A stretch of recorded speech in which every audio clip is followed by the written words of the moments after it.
I think for the rest of this review, we need to go black and white. Have it in black and white. I just did it now. Like, We got black and white now. just pink. But I can't. I'm not. I don't have that smashy fancy edit. I haven't changed.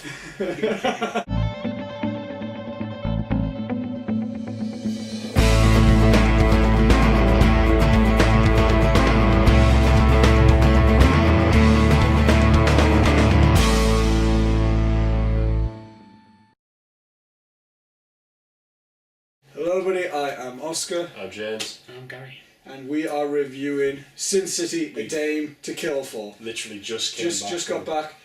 Sin City, A Dame to Kill For is written and directed by... No, it's written by Frank Miller, directed by Robert Rodriguez and Frank Miller, yes. And it's essentially the same crew as last time, as the first one, except instead of Clive Owen, it's it's Josh Brolin. Majority of the same cast. Majority, with a few of the extras. Mickey Rourke's back, even some of the extras are back. Jessica Alba is back. The plot of this film, I shouldn't really bother with the plot, to be fair. There's loads of different ones. It's separate plots. If you know Sin City, then you know this whole thing. My expectations going into this film was... it got ridiculously roughly overwhelmed. about there in the sky. Maybe a bit further.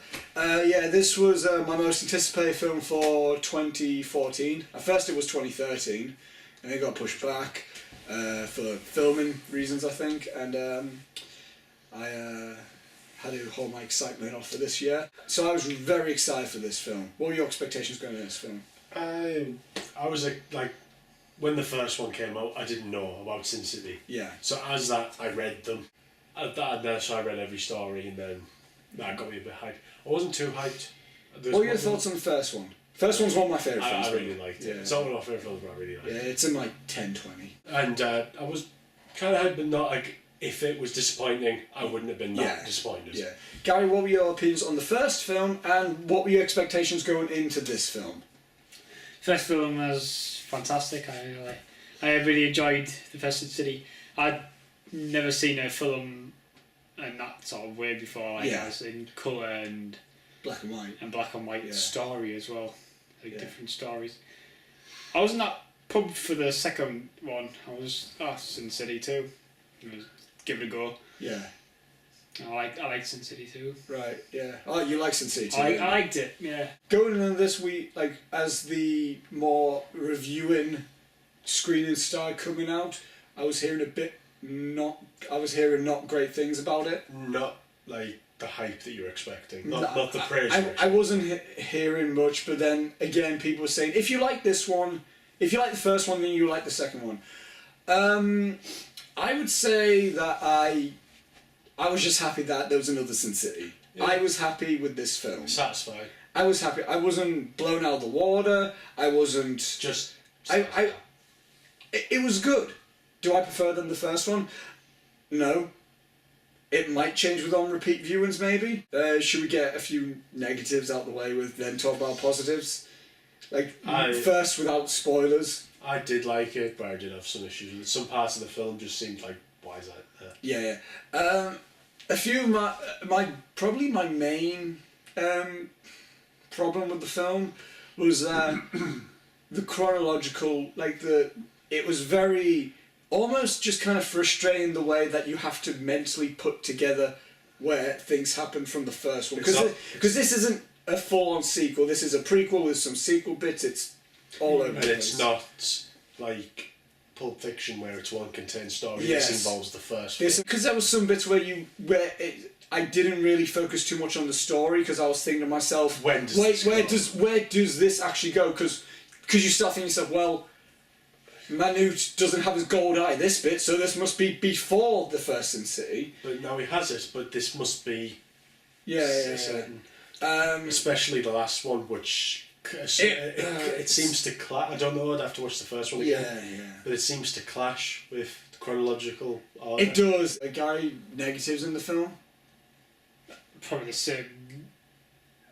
Like you trying to follow the chronology. Because we did with that the guy who used to play Michael Clark Duncan. The character Manute. He didn't have the gold eye, but when he got the gold eye, but we didn't see Michael Rourke's character with Goldie. Mickey Rourke. You would have thought that would have happened when Manu got the gold eye. I think it was supposed to be before when he's in hospital. Yeah. As he got out of the hospital, it would have been then the Goldie thing. Unlike the first one, some of the stories didn't feel like they had as much at stake.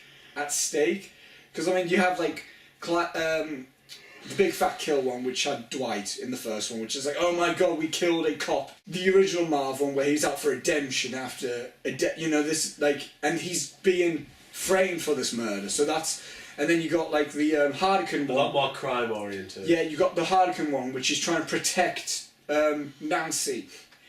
The biggest one at stake was the Nancy storyline in this one, because she's out for redemption after.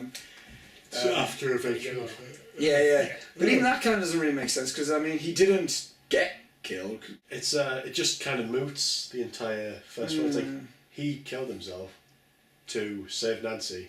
But she's putting herself... She's being a little brat and putting herself in there. So what was the point of the whole first story? I think, well, at least for me, my favourite story in this was the Damon Kilfor story. Yeah. I think that's the one they were riding on. Because the name of the thing is Sincere Damon Kilfor. Everything else was just built. And unlike the Gordon-Levitt one and the Nancy Callahan one, because we saw a bit of the Nancy Callahan one, and then at the very end we saw a bit of the Gordon-Levitt one, but this one didn't cut away. It was like, this is the story about Dwight and Ava. These two were cut into two on each side, and then there's the big.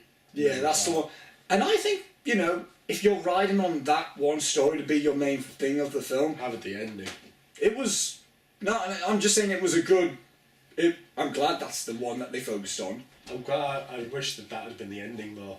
What was the point of the opening scene? Exactly. It didn't add anything. It didn't... The gloves... It showed us... I think it's just to say, like, look, Marv's got his own little thing. But the thing is, it's trying to introduce Marv again. But we know Why would you see this if you hadn't seen the first one? Yeah, it's honestly, it's like... Spoilers in anyway, wouldn't it? If you see the first one before if you see the second one before the first one, if you spoilers for the first one. Well, it's especially for the Nancy one. Especially for that one. This one, I mean... the opening scene was not... I think it's just to say, look how cool Marv is. It's like, we know how cool Marv is. He's got a condition which never comes up again. Well, he always had that condition, didn't he? Because he always popped the pills in the first film. But never mentioned in this. We don't see as... I'd say we've seen as much in this one. It seemed more funny in this one compared to... I have to say, this film made Marv my favourite character in the film. Oh, yeah. It was Hardican originally for me.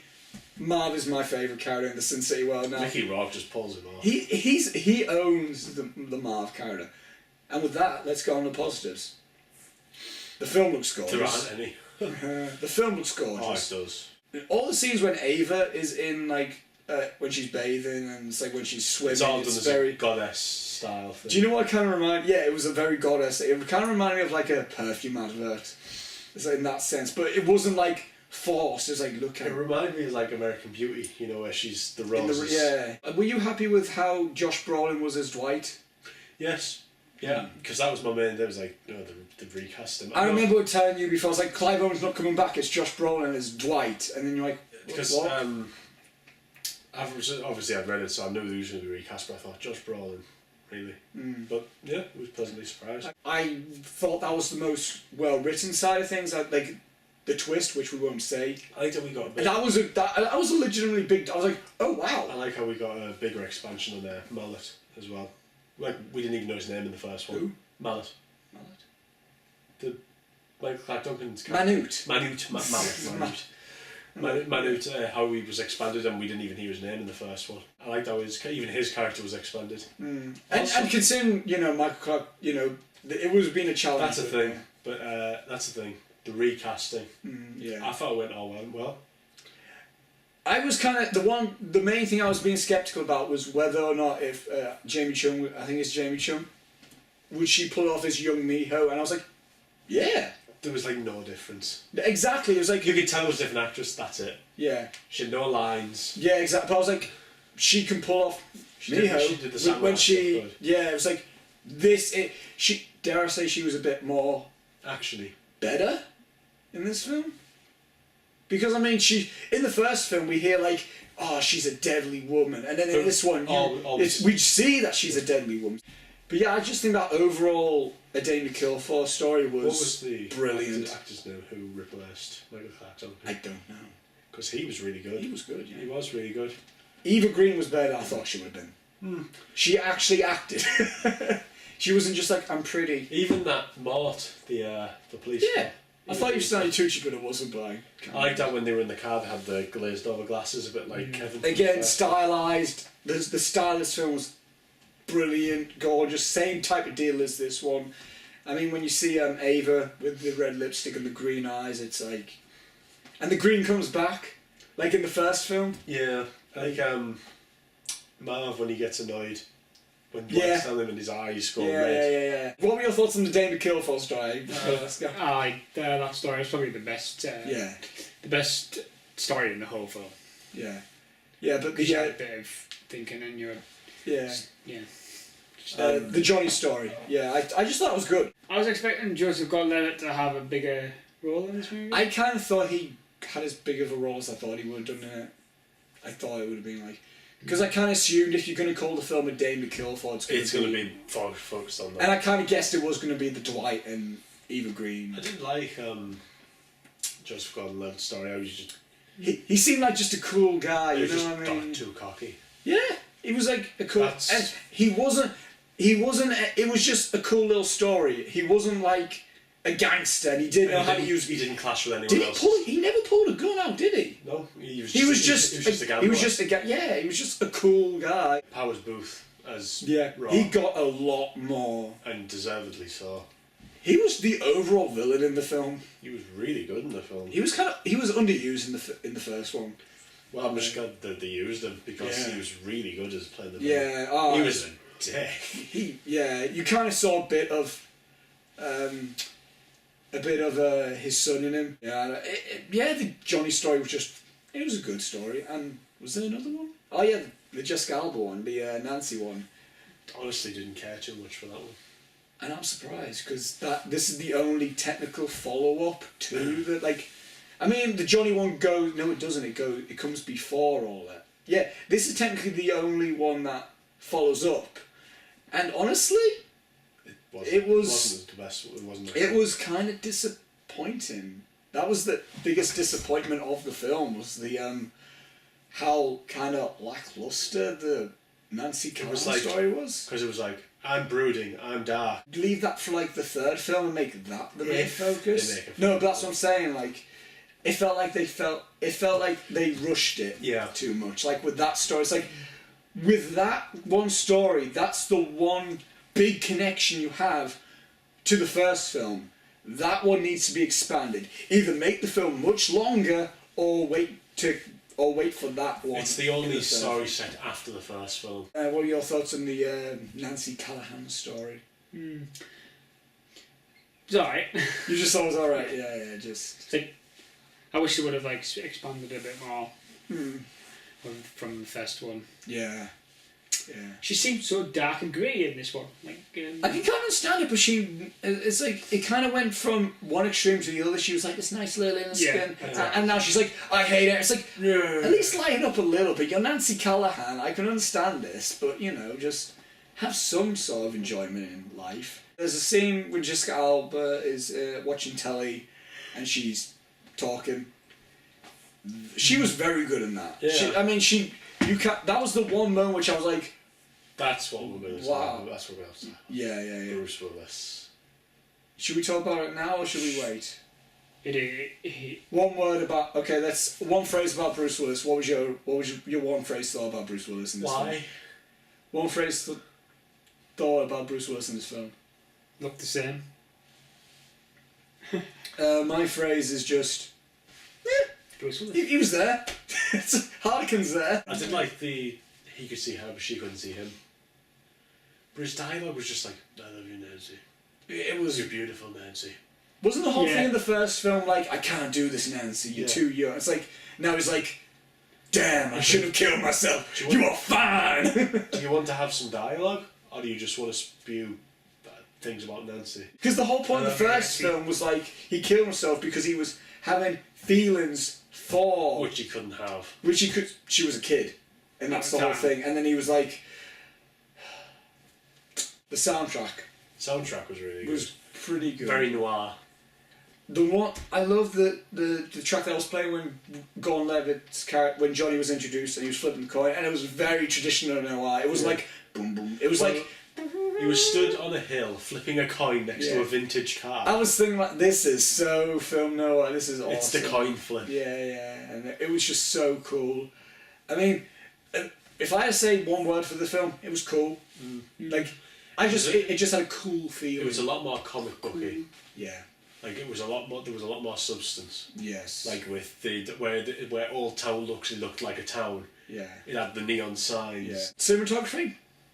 Very good. Yeah, I like this. Most of it green screen, but yeah, that lends it to the visuals, which is some of the best visual effects again. But, yeah.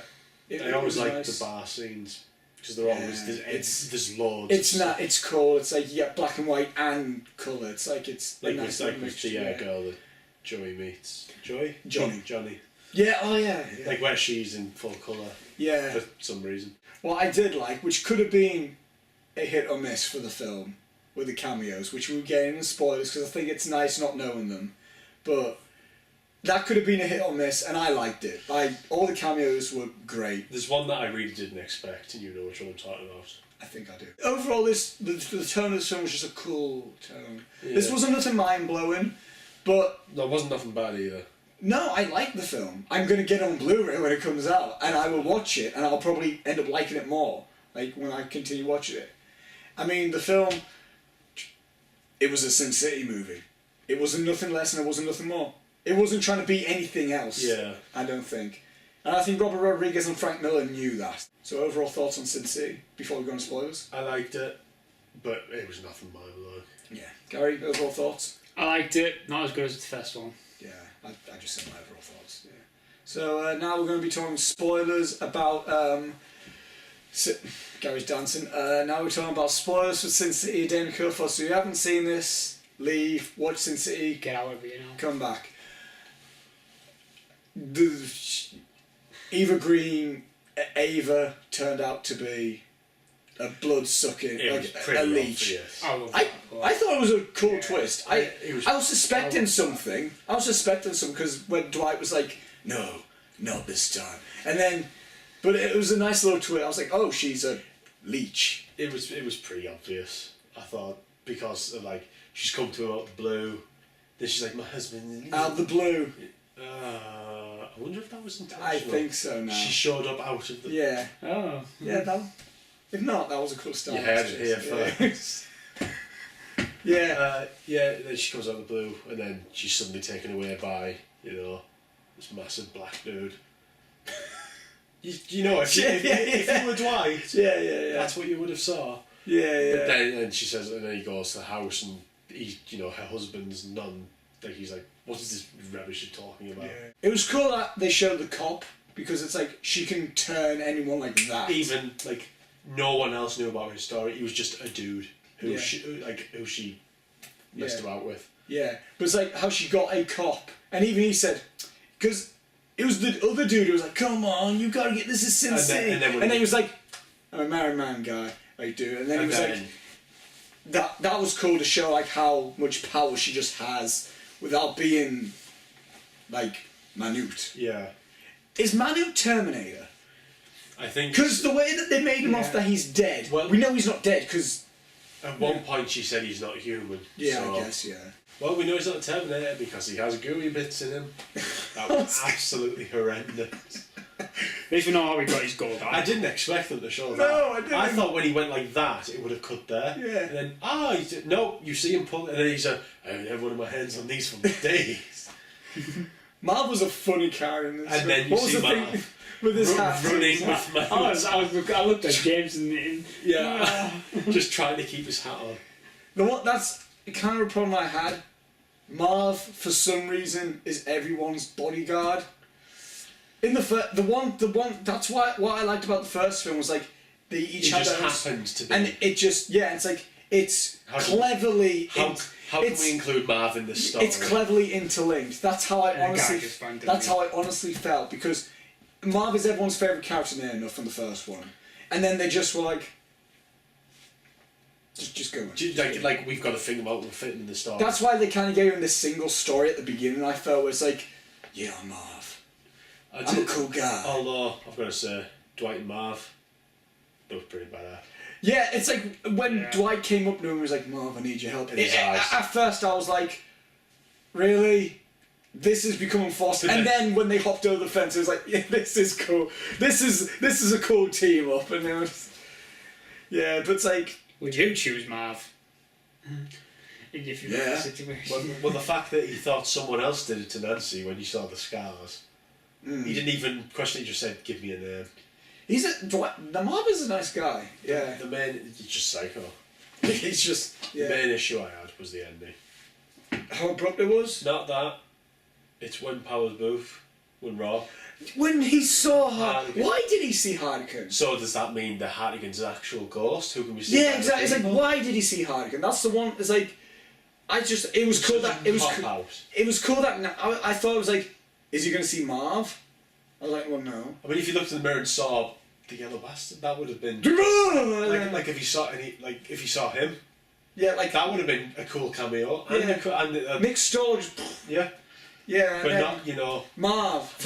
Hartigan. Hartigan for some reason. And then we get, this is for John Hartigan, you. Yeah. And then she says about the rotten soil. Yeah. Then that's it. Yeah. I was shocked when it ended. I mean, the last thing we see about Marv is he's bleeding out, but we know obviously. We know we know what happens to him. But why leave them on them like, oh, he's going to bleed out? We know he's not. Why they just have him say? I don't think he did. They didn't, because he just went, this Uzi sucks. No, he's over grabbing. He was like that in so many. Marv was in it too much. As much as I loved him, they forced him in too much in this film. That's the. I couldn't say this negative because it would be too much of a spoiler. I think like he's interlocked in everything, you know. And even when he just walked up to Johnny and just said, he just said a quippy line. It was like, mate, just get a random guy come up knowing you don't need Marv everywhere. No one didn't need to say anything to him because Marv was more of a ghost than Hartigan in this film. He seems to be everywhere. The Christopher Lloyd scene. I just thought it was cool. I didn't see the point of it. I didn't see the point. You could have said that about the Lady Gaga scene. Exactly. He could have just found it. It would have been cool if he just saw like $1 on the floor. It's like, oh, how convenient. And that was it. That's what I mean. There were cool scenes, but they just felt unnecessary. That's what I mean. Like, yeah, the Lady Gaga thing was cool. She was quite good in it. Like, she was quite good for what the little role she had. She didn't need to be in it. No. It would have been perfectly fine if he'd have went, $1. Yeah. Were you going to say something like that, Gary? I was expecting Christopher Lloyd to be a bit more. The fact that he was a title in the I was like, oh, I didn't know he was in it at first. I was like, neither did I. I was like, he's had a lot of creepy characters or weird characters like recently. I mean, he was a doctor in this one as well. Yeah. I just thought he was a cool little character. I'm glad he didn't have a big thing. It was just cool that he was there. And I think it establishes like the freaks that you can find in Sin City. I think it's just nice to see that Christopher Lloyd's still getting work. Yeah. Yeah, it was like 40. You got $40. You get $40 a trip. Yeah. The whole Gordon-Levitt Johnny story was just overall sad and just. That's the main. It's like. I guess it shows like if you're a cocky dude, you get nowhere in Sin City. I think it was the like. He died knowing that he won, but does that count? What was the whole thing about him knowing his mother? Like, you look like my son. Was it like? No. Did you not catch that? Was his son. Yeah. Was that in the comics? Because otherwise I can't remember. Otherwise that felt completely. Because it's not brought up. It's like you didn't say, this is for revenge for it's like, or something. It's like, it didn't feel like that big of a reveal. It was just like, I'm your dad. I honestly think it was. It seems like his character went to Sin City to die. Yeah. Like, he had nothing left. Probably, because he had that $1 on him. So, he must have, like, that might have been a death wish or something. Yeah. Like, because as he said, I know I've won. Yeah. And these people know that you've lost twice. Yeah. So it's in like a... It may not get anywhere else, like but these guys... Like a suicide by... Yeah. Dad thing. Yeah, it was cool. And that little thing where he's like... He's on the table and he throws the cards and he gets all... Anyway, he just does like the... With one hand, which is ambidextrous. Yeah. There you go. That means yellow... Yeah. Yeah. Is related to the Joseph Collins characters. Yeah, brothers. I just don't see the point in that. Unless if it's in the comic. What did you think of the cra? That was weird. It was just... I didn't cringe, I was just like... No, I think Trance has that one. Or Walking Dead. I'll finger torture Trance is having it so far. But and there was the part where Dwight got shot in the eye. That was good. I like that because it was practical as well. Yes. I like how that because when he pulled the eye and when he had the shot in the eye, that was practical. Yeah. That was really good. Yeah, I like it. It's just like... Let's talk about cameos. I was happy to see Goldie and Wendy. Was it Wendy? Goldie and... I think so, yeah. Yeah, Wendy. That was really cool. I was like, cool, we actually see them interacting together. And even not Halle Berry. Rosario Dawson. Yeah, she was really good in it. She was just the same type of character I felt. Best thing. It's good though. Because that'll lead on, because when he comes back, because when he gets his eyes done. Yeah. I like the whole ending of that where he's like, I'm coming home. I mean, even the cowboy girl with the wore the mask, the cowboy prostitute, even she came back. Yeah, I thought you were on about Jessica Alba there. I was like, well, no, the one who wore the mask, and then it's like even those came back. First scene was pointless. It was just literally to show, hey, look, do you remember how cool he was? That was it. So why'd you call me Bernie? Why do I have these gloves? Yeah, why? I don't know. I don't know. I thought he was going to say because he took them off bad news. The Bernie thing, when he gets like, oh yeah, he likes coats. Remember that from the first film where he asked for people's coats? Yeah. It was... Marv was forced in this story, I felt. I liked it. It would have been cool if it was just like a walk by. Yeah. Like, just like a... I did like or like if he just helped Dwight out and that's all we saw of Marv. That was I understand him helping Nancy because of the talks. Yeah, just Nancy, just helping Nancy out. That's it. Then again, it was pretty cool just to see him and Dwight fighting. Yeah. And he did rip, Manute's eye out. Yeah, I think there's I expected a lot more than that as well. Just see him in hospital and then in the end. Yeah, What about that one dude in the scene where she's talking, where he's like, I don't know what was wrong with him? Where he's got like all the weird neck thing. He was wearing like a big... him, yeah, the dude who's Bowser. Prosthetic head. He looked like Bowser, yeah. Yeah. What was up with that? I don't know. And he had the glasses that were permanently glazed over. We might have it. We're in this in C3, we might have it. I haven't read the comics in a while, so I can't remember that character, but it was just weird because he was like, everyone's weird, and then this dude's like deformed. He had like no ears and stuff. Yeah, I just thought, like... yeah. Overall, this was just a cool film. Cameos, let's talk about cameo. It was cool to see Frank Miller and Rob Rodriguez having their own little cameos in there. Yeah, with this. I didn't notice at first. Yeah, I noticed. I didn't capture it until you told me. I didn't either. Yeah, Frank Miller. It was just cool to see them in there, and Chris Floyd, we said, Lady Gaga, we said, Goldie, Wendy, which was nice to see, just them there. I don't know. It's just like, after a while, did you just get sick of seeing Nancy Callahan doing a thing? No, not at all. No, it didn't. Like, it was like... But it's like, oh, remember, we've got Jessica Alba's this trip. But it's like, is she the only one working here? It's like... We've seen a few though, didn't we? We did, but it's like, they didn't do anything. They were backstage. I think what it was, I think Jessica Alba as Nancy Grace. Nancy Callahan. Nancy Callahan, that's Grace. Nancy Grace, you mean the TV host?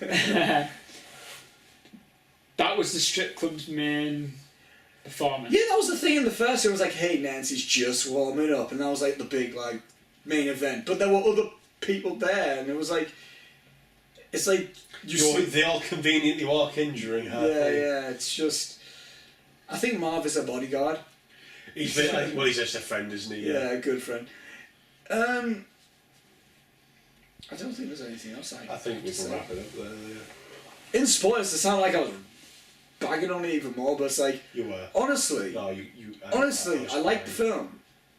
The David Kilfall thing was really... You can say you didn't like it. No, I like the film, and I can see myself probably enjoying it more when I watch it, when it comes on Blu-ray. Rewatchable film. I think it's mainly because first one, you weren't expecting anything. This one, we were expecting something. Overall, I liked the film. I liked it. Could have been better. Not one of my favourites. But it wasn't disappointing. I think by the time I wasn't as hyped. If it had been released in the original release date. Yeah, I mean, it wasn't like with The Dark Knight Rises where I just jumped before I went into the screen. I was like, yes, I can't wait to see this. And then that was it. Again, this was just a cool film. I liked it. Yeah. So guys, thanks for watching. This was our review for Sin City: A Dame to Kill For. Go check it out if you haven't seen it. Yeah, sure. And the original. Make sure you watch Especially the original. Especially the original.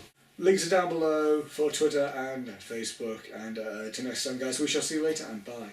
Peace.